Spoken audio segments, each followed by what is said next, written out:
দর্শক, যুক্তরাষ্ট্রে এখন চলছে ডোনাল্ড ট্রাম্পের শাসনামল। অনেকেই বলছেন এর ফলে এক অস্থির সময় পার করছেন অভিবাসীরা। এর তালিকায় যেমন রয়েছে বলিভিয়ার অভিবাসীরা, তেমনই রয়েছে এশিয়া এবং মধ্যপ্রাচ্য থেকে আসা অভিবাসীরা।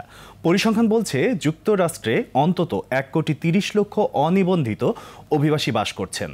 ডোনাল্ড ট্রাম্পের শাসনামলে অভিবাসীদের চলমান সমস্যা এবং তা থেকে পরিত্রাণের উপায় খুঁজব আজকের প্রবাসে পরবাসে অনুষ্ঠানে। আপনাদের সঙ্গে আছি আমি মাসুক সিদ্দিক, এবং আজকে এই বিষয়ে পরামর্শ দিতে উপস্থিত রয়েছেন আমাদের স্টুডিওতে বিশেষজ্ঞ, মার্কিন যুক্তরাষ্ট্রের অ্যাটর্নি এবং অ্যাক্সিডেন্ট কেসেস ও ইমিগ্রেশন বিশেষজ্ঞ জনাব মঈন চৌধুরী। অ্যাটর্নি মঈন চৌধুরী, আপনাকে স্বাগতম। কেমন আছেন? আপনাকে ধন্যবাদ, খুব ভালো আছি। আপনাকে আজকে আমাদের এই আয়োজনে পেয়ে ভীষণ ভালো লাগছে, এবং আজকে আমরা আসলে অভিবাসীদের এই যে বিভিন্ন ধরনের সমস্যা, এগুলো নিয়ে আপনার কাছ থেকে অনেক কিছু জানবো এবং সাথে আরটিভির দর্শকরাও জানবে। শুরুতেই যদি আপনার কাছে জানতে চাই যে আপনার নাম আসলেই আসলে অভিবাসী বা অভিবাসনের কথা চলেই আসে। এই যে অভিবাসন নিয়ে কাজ করছেন কতদিন যাবত? আমি এজ এ লাইসেন্স অ্যাটর্নি প্রায় 20 বছর যাবত আমেরিকায় কাজ করছি। তবে এবারে যে ডোনাল্ড ট্রাম্পের শাসনামলের কথাটা আপনারা বললেন, এটা আসলে অনেকের মনে খুব দুশ্চিন্তার কারণ। এটা শোনা কথা না, এটা প্র্যাকটিক্যালি হ্যাপেনিং। কারণ অতীতে যে আইনগুলা ছিল সে আইনগুলা ডোনাল্ড ট্রাম্প এবার এনফোর্স করবে। সে অতীতে এগুলো এনফোর্স কোনো সরকার এত কঠিনভাবে এনফোর্স করে নাই। এবং ডোনাল্ড ট্রাম্প যে নির্বাচিত হয়েছে এই প্রতিশ্রুতি দিয়েই সে ক্ষমতায়, জনগণ তাকে বসিয়েছে যে এই বর্ডার নীতি সহ আমেরিকা সিকিউর করবে এবং অবৈধ আনডকুমেন্টেড যারা আছে তাদেরকে সে বাহির করে দেবে, বহিষ্কার করবে। এমনকি সে না এই 1798 যে অ্যাক্ট, ওইটাকে সে এনফোর্স করেছে। আপনারা জেনেছেন যে অনেক গ্যাং মেম্বারদেরকে সে আমেরিকা থেকে সামরিক বিমানে পাঠিয়ে দিয়েছে। উদ্বেগের বিষয় হলো এখন অভিবাসীরা কি করবে। আমি সবসময় বলি আপনারা আইন জানুন এবং আইন মানুন। প্রতিটা দেশে যখন একটা দেশে কেউ যায় সে দেশের আইন সে মানতে হবে, এটাই স্বাভাবিক। না মানলে বিপদের সম্মুখীন হতে পারে। যদি আইন জানেন তাহলে আইন মানাটা আপনার পক্ষে সহজ। দারুণ একটা কথা বলেছেন যে আইন জানুন এবং আইন মানুন। সত্যিকার অর্থে এই জিনিসটা আসলে খুবই ফলপ্রসূ হবে হয়তো বা অভিবাসীদের ক্ষেত্রেও। আপনি যেমনটা করছেন যে অভিবাসী যারা আছে তাদের জন্য বেশ কিছু পদক্ষেপও নিয়েছেন, একটু পদক্ষেপগুলো শুনি। কি কি পদক্ষেপ নিয়েছেন? আমরা সবসময় বলি যে পদক্ষেপ, যার যে বর্তমান অবস্থানে আছেন সে তার অ্যাটর্নির সাথে সেজন্য কথা বলে এবং সে যেন তার যে টার্মস অ্যান্ড কন্ডিশন আছে এগুলো ফলো করে।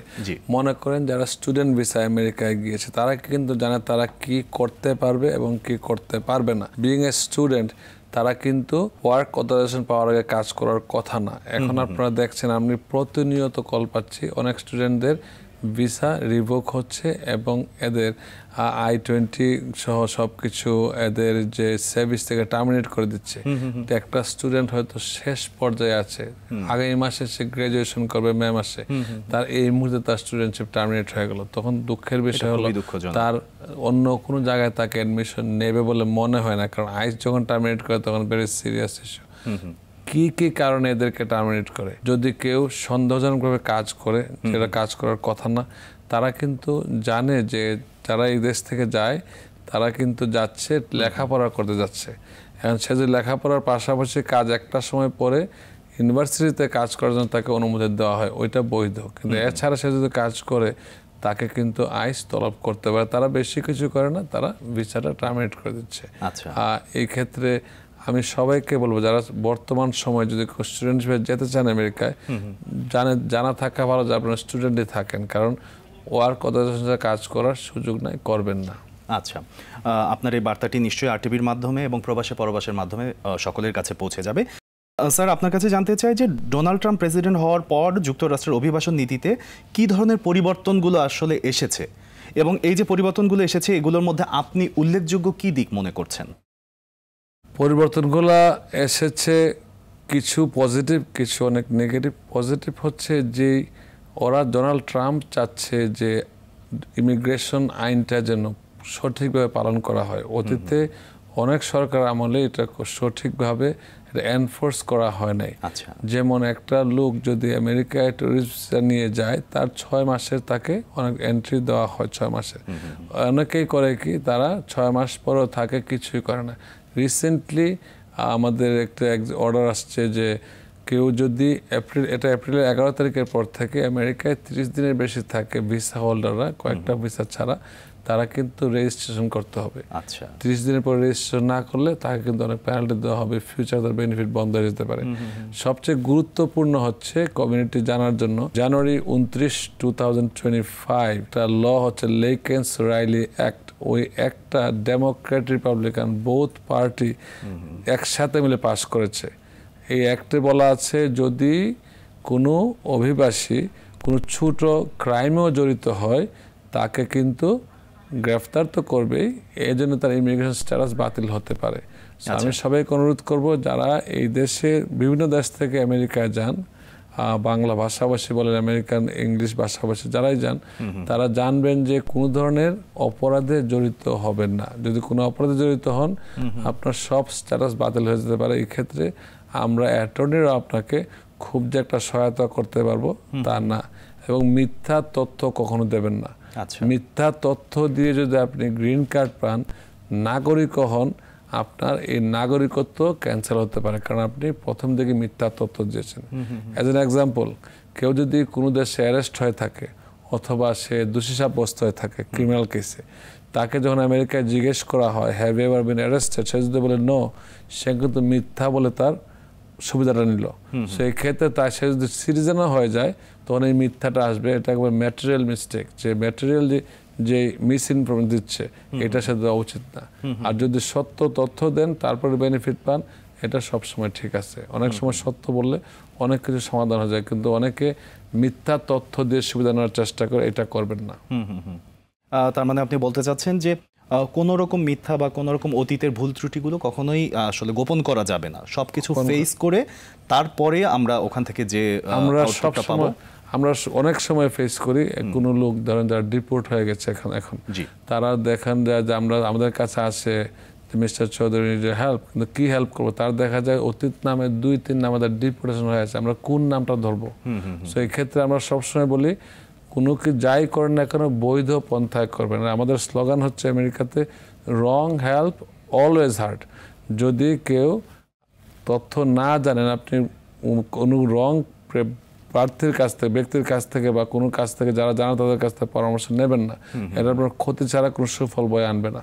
আচ্ছা, মানে একদম এই বিষয়টা সংশ্লিষ্ট যারা তাদের কাছ থেকে পরামর্শটা নেওয়া যেতে পারে। স্যার, একটা বিষয় লক্ষ্য করা যাচ্ছে যে গ্রিন কার্ডধারী বাংলাদেশিরা বেশ সমস্যার কথা বলছে। এই যে সমস্যার কথা বলছে, এখানে আসলে বাস্তবতা কতখানি? সত্যি কি তারা সমস্যা আছে? এটা সম্পূর্ণ বাস্তব, কারণ আমি সব কল পাচ্ছি এবং আপনাদের মাধ্যমে বলতে চাই, অনেকে মনে করতে পারেন যে অ্যাটর্নিরা ভয় দেখাচ্ছে। আমি অ্যাটর্নি মঈন চৌধুরী না, অনেক সোশ্যাল মিডিয়ায় যারা অ্যাটর্নি এটলো যারা আছে তারা যখন কথাগুলো বলে শুড বি অথেন্টিক, কারণ অ্যাটর্নিরা যদি মিথ্যা বলে তার লাইসেন্স সমস্যা হতে পারে। বর্তমান সমস্যাটা হচ্ছে যারা গ্রিন কার্ডধারী বিশ্বের বিভিন্ন দেশ থেকে, আমেরিকা 190টার বেশি দেশ আমি রিপ্রেজেন্ট করি, being an district leader of Democratic Party in Queens County. So সব দেশের লোক আমেরিকায় বসবাস করে এবং তাদের একটা উদ্দেশ্য থাকে কি আমেরিকায় যেতে হবে, গ্রিন কার্ডটা তাদের একটা স্বপ্ন থাকে। কিন্তু এই স্বপ্ন অনেকের কাছে এখন দুঃস্বপ্ন। কারণ হচ্ছে কি, গ্রিন কার্ডে আমরা বলি LPR, লিগ্যাল পার্মানেন্ট রেসিডেন্ট। শব্দটা আপনি বুঝতে পারবেন, লিগ্যাল পার্মানেন্ট মানে স্থায়ী, রেসিডেন্ট বাসিন্দা হতে হবে। অনেকে করে গ্রিন কার্ড নেওয়ার পরে সে নিজ দেশে চলে যায়, গ্রিন কার্ড তো হয়ে গেছে, এখন সমস্যা নয়, 1 বছর পরে আবার আসবো। লতে অ্যালাউ করে আপনি 6 মাসের পরে 1 বছরের ভিতরে আপনি আমেরিকা ঢুকতে পারেন। কিন্তু এখন প্রশাসনের মনোভাব হচ্ছে যে আপনি যদি দেশে নাই 1-2বার হয়তো আপনার এক্সকিউজ থাকতে পারে, অসুস্থতা থাকতে পারে, কোনো প্রাকৃতিক কারণ থাকতে পারে, দুর্যোগ থাকতে পারে। প্রতি বছরে আপনি 1 বছর থাকবেন, 9 মাস থাকবেন নিজের দেশে, আর 2 মাস থাকবেন আমেরিকাতে, এটা হয় না। তখন তারা বলতেছে এগুলা তোমরা যদি, তার মানে তুমি এদেশে থাকতে ইচ্ছুক না, তোমার গ্রিন কার্ড নেওয়ার দরকার নাই। এটা বাস্তবতা। আপনি হয়তো 2 মাসের জন্য ভ্যাকেশনে যেতে পারেন, আপনি গ্রিন কার্ডের কি প্রয়োজন, এটা অন্য কেউ হয়তো ইউজ করবে। এখন সবাই সতর্ক থাকতে হবে, যারা এই দেশে বিভিন্ন দেশে থাকেন তাদের উচিত হবে আমেরিকায় স্থায়ী বসবাস করার জন্য পরিকল্পনা করা। এই জন্য আমেরিকার শর্ট ক্রাইসিস হচ্ছে, অনেক কিছু লোক পাওয়া যাচ্ছে না, কারণ স্থায়ী বাসিন্দারা চলে আসছে এখানে আর অবৈধরা যাচ্ছে বিদেশে, আমাদের দেশে যাচ্ছে। তো ডোনাল্ড ট্রাম্পের মনোভাব হচ্ছে যদি আপনারা থাকেন এদেশেই থাকেন, দেশে যেতে পারেন, ভ্যাকেশনে যান, কম সময়ের জন্য যান, কিন্তু যদি গ্রিন কার্ড রাখতে হয় আমেরিকায় থাকতে হবে। আচ্ছা, গ্রিন কার্ড রাখলে আমেরিকায় থাকতে হবে এবং সেটা স্থায়ীভাবে থাকতে স্থায়ী হবে। বাসা থাকতে হবে। এই যে স্থায়ীভাবে থাকার কথা বলছেন, স্থায়ীভাবে থাকার জন্য আসলে কি কি পদক্ষেপ নিয়ে স্থায়ীভাবে থাকা উচিত? পদক্ষেপ ধরেন স্থায়ীভাবে বলতে গেলে যদি কারো জব থাকে এখানে একটা দেশে, আমি যদি বাংলাদেশে আমি অস্থায়ীভাবে আসছি 2 সপ্তাহের জন্য আসছি, নিশ্চয়ই আমি এখানে জব খুঁজবো না। যদি স্থায়ীভাবে কেউ থাকে ওই দেশে যার জব থাকবে, তার একটা লিস্ট থাকবে, সে যেই বাসায় থাকে একটা ডকুমেন্ট থাকবে, তার বিলস থাকবে, হসপিটাল রেকর্ড থাকবে, তার ইন্স্যুরেন্স থাকবে, গাড়ি থাকতে পারে নাও থাকতে পারে, তার ছেলে মেয়ে থাকবে, ম্যারিড হলে তার ছেলে মেয়ে এখানে থাকবে। টাইসটা দেখতে চাই আমরা, তার ট্যাক্স রিটার্ন করবে। যদি আমেরিকার সাথে টাইস না থাকে, মানে যোগাযোগ না থাকে, দ্যাট মিনস সে বিচ্ছিন্ন হয়ে গেল। একটা সময় তাকে এয়ারপোর্টে বলবে তুমি যদি নাই থাকো, you sign a form that you abandoning your residency, এটাকে I-407 ফর্ম বলা হয়।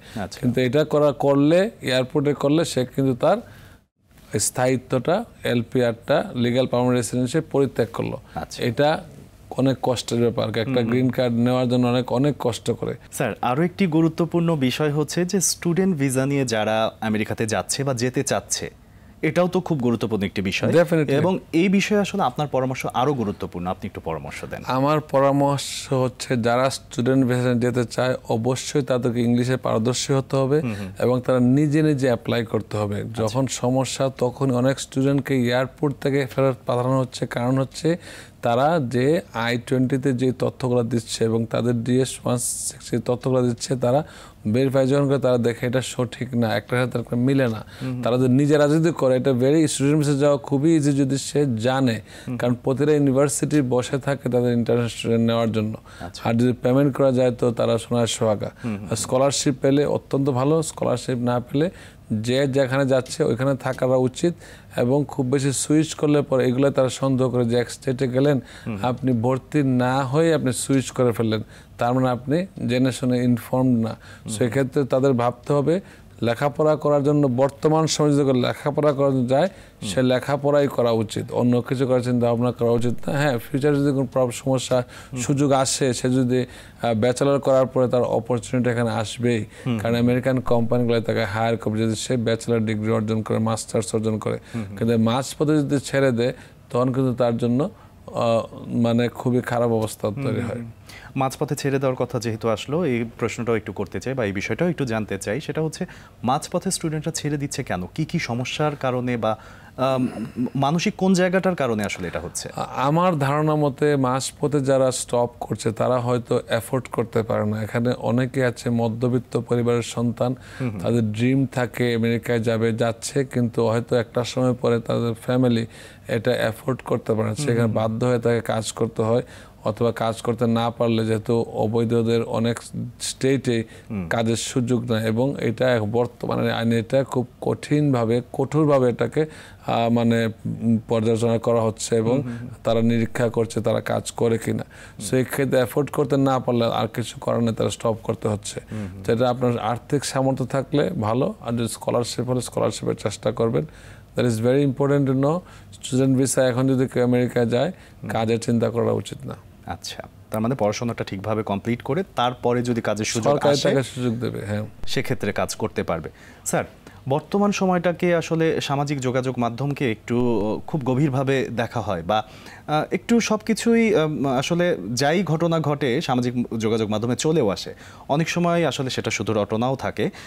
বর্তমান সময়ে যেটা দেখা যাচ্ছে যে সামাজিক যোগাযোগ মাধ্যমে আমরা লক্ষ্য করছি ইমিগ্রেশন পুলিশ বিভিন্ন বাড়িতে গিয়ে অবৈধ অভিবাসীদের আটক করছে। এই বিষয়টা নিয়ে একটু আপনার কাছে শুনতে চাই যে আসলে। ধন্যবাদ মাসুক সিদ্দিক। এই বিষয়টা সত্য, আবার আংশিক সত্য। আচ্ছা, কারণ সব স্টেটে এত বেশি আইসির অফিসার নাই যে হানা দেবে। তারা কিভাবে অনেককে ধরছে, কারণ দুই ধরনের অবৈধ বলতে আপনার বাংলাদেশের ক্ষেত্রে 2 প্রকার। একটা হচ্ছে যাদের কোনো কোর্টে কেস ছিল, কেসটা ডিনাই হওয়ার পরে সে আর আপিল করে নাই, অথবা আপিলেও সে ডিনাই হয়েছে, সর্বোচ্চ আদালত থেকে ডিনাই হওয়ার পরে he got order of removal, মানে সে এই দেশ থেকে চলে যাওয়া, আমেরিকাতে চলে যাওয়ার জন্য তার আদেশ হয়ে গেছে। সে কিন্তু ইমিগ্রেশন যে ফিউজিটিভ, তাকে যদি ইমিগ্রেশন যেখানে পায় সেখানে যদি ধরে তাকে তার অ্যারেস্ট করে ডিটেনশনে নিয়ে যাবে, তাকে ওখান থেকে হয়তো পাসপোর্ট পেলে তাকে নিজ দেশে ফেরত পাঠানো হয়। আরেকটা হচ্ছে যারা এই দেশে আমেরিকায় থাকে কোন ধরনের ফাইল করে নাই, তাদের এক্সপায়ার্ড ভিসা নিয়ে আছে, তাদেরকেও ধরা হয়। তারা যদি কোথাও ধরা পড়ে তাদেরকে ডিটেনশন নিতে পারে, যেহেতু তাদের এইখানে থাকার কোনো অনুমতি নাই। আর যাদের কোনো কেস পেন্ডিং আছে কোনো কোর্টে অথবা কোনো সার্ভিস সেন্টারে, কিন্তু পেন্ডিং বলতে বৈধভাবে পেন্ডিং আছে, তখন তাদের ভয়টা কম, তাদেরকে ধরার কোনো সুযোগ নাই যদি তারা কোনো ক্রাইম না করে। যদি কোনো ক্রাইম করে, যে কোনো কাউকে এখন যারা ওই স্ট্যাটাসে ইমিগ্রেন্ট সিটিজেন ছাড়া, তাদেরকে ভিন্নভাবে তারা ডিটেনশন নিতে পারে, অ্যারেস্ট করতে পারে এবং তাদেরকে ইমিগ্রেশন স্ট্যাটাসে রিভোক করতে পারে। স্যার, এ পর্যায়ে আমরা একটি বিরতি নিতে চাই। প্রিয় দর্শক, নিয়ে নিচ্ছি ছোট্ট একটি বিরতি, সাথেই থাকুন, ফিরছি একটু পরেই। দর্শক, ফিরে এলাম বিজ্ঞাপন বিরতির পর। ধন্যবাদ আমাদের সাথে থাকার জন্য। আমরা চলে যাচ্ছি আমাদের অতিথির কাছে। স্যার, প্রবাসী বাংলাদেশিরা যারা অ্যাসাইলাম ক্লেম করেছে বা এই পদ্ধতির সুবিধা নেওয়ার জন্য আসলে এই মুহূর্তে তাদের করণীয় কি হতে পারে? ধন্যবাদ। অ্যাসাইলাম যারা ক্লেম করেছে, আপনারা মিডিয়ার মাধ্যমে জানেন যে যাদের এমনকি কেস অ্যাপ্রুভড হয়ে গেছে অলরেডি, গ্রিন কার্ড পেন্ডিং, তাদের গ্রিন কার্ড এখন হোল্ডে আছে। কেন হোল্ডে আছে? কারণ সরকার বুঝতে পেরেছে যে অনেকেই মিথ্যা তথ্য দিয়ে, মিথ্যা ডকুমেন্ট দিয়ে হয়তো অ্যাসাইলাম উইন করেছে। তারা এখন সব ডকুমেন্টগুলা স্ক্রুটিনি করবে, যাচাই বাছাই করবে আসলে সঠিক ছিল কিনা। আচ্ছা। এবং যারা অতীতে অ্যাসাইলাম করেছে, যে ফ্যাসিস্ট গভর্নমেন্টের বিরুদ্ধে তাদেরকে আসতে দেয় নাই, থাকতে দেয় নাই, ও তাদের বিরুদ্ধে অন্যায় অত্যাচার করেছে, গুম খুন হুমকি দিয়েছে, তারা অন্য প্রার্থী ছিল। এখন যেহেতু ফ্যাসিস্ট গভর্নমেন্ট নাই, তখন কিন্তু এদের জন্য ইমিগ্রেশন আইন বলে যে তোমাদের তো আর সমস্যা বর্তমানে নাই। সেক্ষেত্রে তাদেরকে অনুরোধ করব, আপনারা নিজ নিজ অ্যাটর্নির সাথে কথা বলেন। আমি অ্যাটর্নি মঈন চৌধুরীর কাছে আসার প্রয়োজন নাই, আপনি আপনার অ্যাটর্নির সহায়তা নিন। যদি অ্যাটর্নি আপনাকে সঠিক তথ্য দিতে না পারে, আপনি সেকেন্ড অপিনিয়ন, থার্ড অপিনিয়ন নেন। তবে সব কিছুর মধ্যে অল ডিপেন্ডস অন ইউ, আপনি কি চাচ্ছেন। এবং বোঝার জন্য যে অ্যাসাইলামের ক্ষেত্রে you should have and must have past, present and future persecution. এর মধ্যে একটা যদি অবর্তমান থাকে, তাহলে কিন্তু অ্যাসাইলাম গ্র্যান্ট হবে না। সো আমি একটা গ্ল্যান্স বলতে চাই, আপনারা সতর্ক থাকুন এবং কি কি ডকুমেন্ট কোথায় জমা দিচ্ছেন, you should know, and it's very important for your case. দারুণ। স্যার, আমরা যেমনটা জানি যে যুক্তরাষ্ট্র সবসময় দক্ষ জনগোষ্ঠী বা জনসম্পদের দিকে আগ্রহী, এবং তারা আসলে আহ্বানও করছে যে যারা দক্ষ তারা আসো এবং আমাদের সাথে কাজ করো। এক্ষেত্রে আসলে কোন ধরনের ভিসার জন্য অ্যাপ্লাই করা উচিত, এবং আপনি যে পার্টিকুলার ভিসার কথাই বলুন না কেন, সেটা আসলে পদ্ধতিটাও কি হওয়া উচিত? পদ্ধতিটা আমি সবসময় বলি, আপনারা একজন অ্যাটর্নি এর সাথে কথা বলেন। কনসালটেন্সি যারা করে তারা আমেরিকান আইন অনুমোদিত ওয়ার্ল্ডের কোনো দেশে নাই। সো আপনি বায়ার্স ব্যবহার, আপনি সতর্ক থাকুন। এবং যদি আপনি কিছু নাই বুঝেন আমেরিকা গিয়ে কী করবেন, ফার্স্ট এডুকেট ইউর সেলফ। যে একটা ইংলিশ স্পিকিং কান্ট্রিতে আপনারা যাচ্ছেন, you should know some English, you should understand what's going on, you should know what you're writing in the form. এইটুকু যদি না জানেন, আপনি আমেরিকা আসার প্রয়োজন নাই। আর এইটুকু জানলে আপনি বুঝতে পারবেন কে আপনাকে ঠকাচ্ছে এবং কে আপনাকে সঠিক তথ্য দিচ্ছে। নিজেকে আগে এডুকেট করেন, then you go to America. That is very very important. আমরা করি কি, একজনের পরামর্শ দিয়ে সে যা বলে তাই করে, আমার নিজস্ব আর কোনো সেন্স থাকে না। তারাই কিন্তু বিপদে পড়ে। স্টুডেন্ট ভিসা স্টুডেন্ট হচ্ছে, সে জানে না কোথায় যাচ্ছে, কোন সাবজেক্ট পড়ছে সে জানে না। সে জানে শুধু ইউনিভার্সিটি যাচ্ছে, এক সাবজেক্ট, প্রিভিয়াস এক্সপিরিয়েন্স তার না। একটু স্টাডি করেন, এখানে ইউটিউবে অনেক এডুকেশনাল ম্যাটেরিয়ালস পাওয়া যায়, এগুলো পড়েন। আর সবার উচিত হবে যে একটু নিজে রিসার্চ করা, মানে নিজে খোঁজখবরগুলো নিয়ে নিজে আসলে অ্যাপ্লাইটা করা, এটাই করা উচিত। কারো হেল্প নিতে পারেন, কিন্তু যাচাই বাছাই করে নেবেন। আর কোন ধরনের ভিসা বললে আমরা তো এখন ডোনাল্ড ট্রাম্প, আমরা $5 মিলিয়ন গোল্ড কার্ড দিচ্ছি। এটা এখনো যদি শুরু হয় নাই, সো এটা শুরু হবে। You have enough money, you can come to America by a green card আর গোল্ড কার্ড। আচ্ছা, একটু গোল্ড কার্ড সম্পর্কে শুনতে চাই। ধন্যবাদ। গোল্ড কার্ড হচ্ছে, you have to invest $5 million in United States of America. So আগে যদি যাদের কাছে $5 মিলিয়ন না থাকে, চিন্তা করার দরকার নাই। যে টাকা থাকে তখন আপনি কনসাল্ট করবেন, অ্যাটর্নির সাথে কনসাল্ট করবেন, এবং its money should be your money. আচ্ছা, কারো কাছ থেকে ধার কর্য করে না, should be your money, source and সিজন থাকতে হবে। এক্ষেত্রে আসলে যারা গোল্ড কার্ড পাবে তারা কি ধরনের ফ্যাসিলিটিস পাবে? তারা গ্রিন কার্ড পাবে, আচ্ছা। গ্রিন কার্ডই পাবে, ট্যাক্স কিছু রিবেট আছে যেগুলো সরকার বলবে। এগুলো শুরু হয় নাই, শুরু হলে আমরা আপনাদেরকে বলবো, হয়তো আপনার কোনো ইভেন্ট এসে বলবো কে পাচ্ছে, কেন পাচ্ছে, কিভাবে পাচ্ছে, তার ফিউচার কি। অবশ্যই আমরা জানতে চাই এবং আমরা সেদিনটার অপেক্ষায় থাকলাম। স্যার, জন্মসূত্রে নাগরিকত্বের বিধান যে রয়েছে সেটা নিয়ে আসলে নিষেধাজ্ঞা দিয়েছেন ট্রাম্প সরকার। আমরা একটু শুনতে চাই যে এটি কেন? ধন্যবাদ। ট্রাম্প সরকার ক্ষমতায় আসার পরের দিন এটা নিষেধাজ্ঞা দিয়েছিল, তো তারপর পরেই ইউএস ডিস্ট্রিক্ট কোর্ট এটাকে হোল্ড করে রেখেছিল, ইনজাকশন দিয়ে রেখেছে। তারপরে এই ইনজাকশনের এগেনস্টে সার্কিট কোর্টে আপিল হয়েছে, এবং আপিলের সরকার পক্ষ চেয়েছিল যে এটা যেন ডিস্ট্রিক্ট কোর্টের রায়টা যেন খারিজ হয়, মানে এটা যেন আর এখন পর্যন্ত বন্ধই থাকে। কিন্তু সার্কিট কোর্ট বলেছে যে এটা বন্ধ থাকবে না, এখন পর্যন্ত রেজিস্ট্রেশন হবে। ফিউচারে এটার উপর রায়ের পরে this will go to United states supreme court. আমি ইউএস সুপ্রিম কোর্ট বারের একজন গর্বিত বাংলাদেশি অ্যাটর্নি এট ল, সেই সুপ্রিম কোর্টে যাবে। সুপ্রিম কোর্টের 9 জন জাস্টিস, এর মধ্যে 6 জন হচ্ছে রিপাবলিকান, 3 জন হচ্ছে ডেমোক্রেট। সুপ্রিম কোর্ট নির্ধারণ করবে এই রাইট, এই যে এক্সিকিউটিভ অর্ডারটা বলবৎ থাকবে কিনা। যদি সুপ্রিম কোর্ট বলে এক্সিকিউটিভ অর্ডার বলবৎ থাকবে, তাহলে জন্ম যারা আমেরিকার হচ্ছে তারা পাসপোর্ট পাবে না। আর যদি সুপ্রিম কোর্ট বলে যে বলবৎ থাকবে না, এটা বাতিল, তাহলে তারা পাসপোর্ট পাবে। আচ্ছা স্যার, আমরা আপনার সম্পর্কে যতটুকু জানি যে আপনি প্রতি বছরই দেশে আসেন এবং দেশের জন্য আসলে আপনার অকৃত্রিম একটা ভালোবাসা, দেশের জন্য বিভিন্ন ক্ষেত্রে আপনি কাজও করে যাচ্ছেন, অনেক ধরনের চ্যারিটিও করছেন, মাদ্রাসা, মসজিদ, সব কিছুর জন্যই আসলে আপনার একটা ভালো লাগা, ভালোবাসা রয়েছে। তো সেই কাজগুলো ছোট করে আমরা শুনতে পারি খুবই অল্প কথায়। ধন্যবাদ। আমি এটা কিছু বলতে চাচ্ছি না, কারণ এটা যখন করি মন থেকে করি। আমরা যারা ছোটবেলা গ্রামে ছিলাম, গ্রাম থেকে বড় হয়েছি, ঢাকায় এসেছি, বিনা পয়সায় লেখাপড়া করেছি, আসলে দেশের প্রতি ঋণী।